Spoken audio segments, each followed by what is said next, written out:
In the final episode of this series, I speak to a couple from China and England.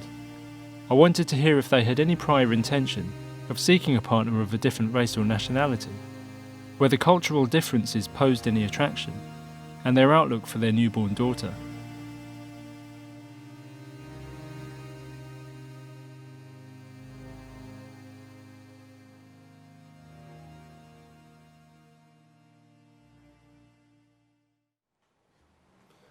I didn't think I'd marry a Chinese woman specifically, but I have lots of friends from different countries. My circle of friends is very international, and my romantic relationships have been very international as well. So, not surprising that I married someone from another country. Well, I didn't want to date an English guy, to be honest, because at that time, because in my head, I was still thinking going back to Beijing one day, because I'm the only child, and I'm always thinking that I should be with my parents. So yeah, didn't really think about dating an English guy and settling here. But then, yeah, I thought Adrian was quite nice. Oh.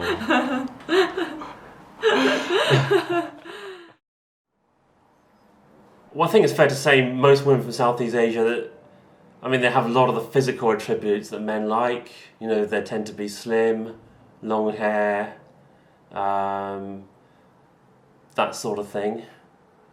And there are different types of relationships.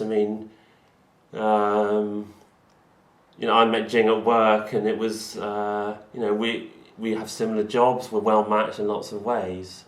But that's very different to, the 50-year-old guy who goes to Thailand. Jing, when you mentioned that some of your friends who came here at the time that you did settled for the easier option and married or got into a relationship with a Chinese guy. Yeah. Why do you describe it as the easy option? Right, okay, I see what you mean.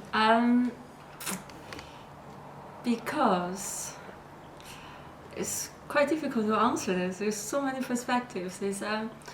Well, for one, you grow up in the same background, and when you sing a song, the other person can sing with you. And also, with the family, with my parents, for example, if it's a Chinese guy, it's easier to communicate. And also, it gives me more options as well. So, say if I want to go back to Beijing one day, I can easily just go. And I think the other person will be more likely willing to go with me. But with the English guy, probably just lots of things to consider before making any decisions.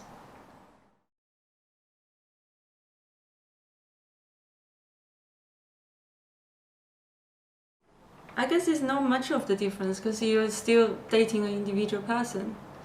It's not you're dating the whole country. And also when I started going out with Adrian, I've already been here for 6-7 years probably. So I already got used to the country, and I already thought London is a kind of home to me already.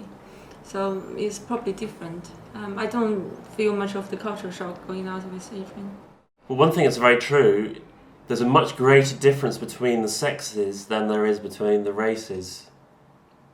So you take two guys, a Chinese guy and an English guy, they will be much closer in the way they think than between a Chinese guy and a Chinese woman.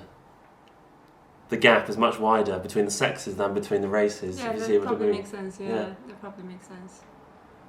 Okay. Yeah, well, that's been proven. After being together with Adrian, I think I have different expectations than being with a Chinese guy, probably. Because I would expect that we have lots of things not in common. And I would expect that we need to take longer time probably to get used to things. For example, like the dishes we eat.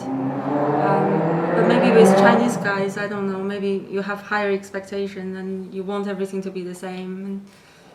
So yeah, and the same with my parents. I guess my parents have low expectations as well, and thinking because they can't really speak the language, and they're thinking as long as everyone is happy, then everything is fine. They're not really asking more of Adrian, so maybe that's the easy part. But I feel close to your parents, and we communicate in our own way. Yeah, I think my parents are quite okay. They didn't say no to us, so it was always okay. My friends, well, the first thing they say about us going out is like, you're gonna have a mixed race child, which is gonna be very pretty. So I think it's generally regards as a good thing, because mixed race children, they all think it's gonna be pretty. It's interesting that your friends said, "Oh, you're going to have a mixed race baby," as one of their first reactions. Yeah, most of them. I think that's probably the only reaction of me.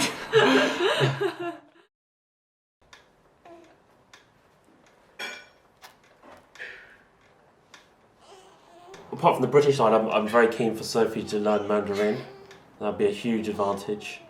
And also very keen for us to go back to China and her to really have that, appreciation of China as well. Yeah, for me, there's no other option. Sophie has to speak Chinese, has to speak Mandarin. If she doesn't want, I'll force her. Have you thought about, even if she does speak the language, she might be perceived by other Chinese people as not Chinese because of her skin colour? Yeah, but which is not a bad thing in the current Chinese society. Because in the media, in entertainment industry in China nowadays, there are quite several mixed race people in there, and they already successful. They were quite successful, so it's not a bad thing. Yeah, in fact, when we go to antenatal course, out of 8 couples, well, how many are English and English? Only 1 or 2, right? Yeah, it's very international. Well, that's London for you. 50% of London is foreigners. So, I think honestly, this era, when Sophie goes to school, she'll have many classmates who are a mix. And we live in an international world. I can't see it being an issue. I really can't. If we're to think hypothetically, let's say Sophie, she's mixed race, she grows up, she is in a relationship with another mixed race person, someone who's maybe, half African and half Latin American, and then they have kids.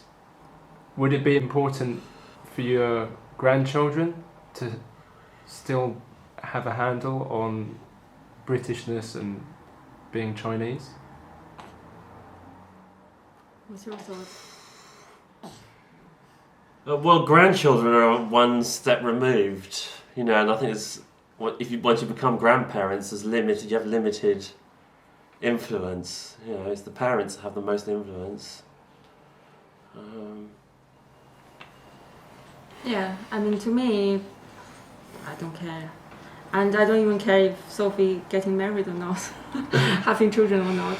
As long as she's happy, so I wouldn't care.